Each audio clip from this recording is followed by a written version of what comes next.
Қосыламыз дейді. Көп сөйлеген мықты емес, дөп сөйлеген мықты дейді расында біздің қазақ. Енді құдаларға біздің айтатын тілек, күйеу балаларыңыз сабырлы, қыздарыңыз келген жерінде хан қызындай қадірлі болсын дегім келеді. Бақытты болсын деп тілеп жатқан тілектеріңізге мен де қосыламын. Жаңа бір үлкен кісі айтты, мен тыңдап тұрмын, керемет айттыңыз. Өз үйіңе келдің деп айтып жатыр.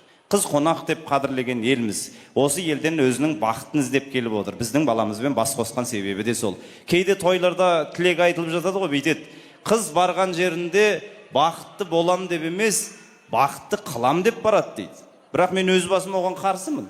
Өйткені қазақ әуел бастан айтады. Ұл бақытын қыздан іздейді, қыз бақытын түзден іздейді дейді. Осы бақытын іздеп келіп отыр. Оның үстіне енді біздің елімізді бақытты қылам деп келді дейтіндей, бұған дейін бізде бір сорымыз қайнап, сормаңдай болып отырған ел емеспіз. Дәулетімізбен сәулетіміз, бағымызбен сәніміз келісіп отырған елміз. Сол бағымызды, байлығымызды, дәулетімізді одан ары еселеп, одан ары көркейтуге келіп отыр десеңіздер, енді құбағып деп есептеймін. Жаңағы айтылған сөз соның тағы бір баламасы деп қабылдаймын. Енді құдаларға тамаша тілегімізді айттық. Данияржан, осы қайын жұрттың алдында қасқайып, қашанда беделің биіктей берсін, қадірің арта берсін. Баяғыда бақыт, байлық, білім, қадір бір жерде отырып тамақтаныпты.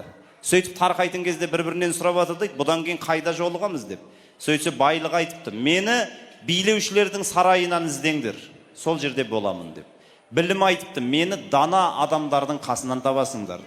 Қадір басын төмен салып, үндемей отырсаны екеуі сұрапты қалғандар. Ой, Қадір, сені қайдан табамыз іздесек десек, Қадір бір күрсініп барып айтады дейді. Ай, мені бір жоғалтып алған адам қайтып таба алмай қалады ау деген екен дейді. Осы қайын жұрттың алдындағы қадір қасиетің қашанда биіктей берсін дегіміз келеді. Біздің құдаларға айтатын тілек жаңағы, біздің жөніміз бір басқа, туысқанның жөні бір басқа.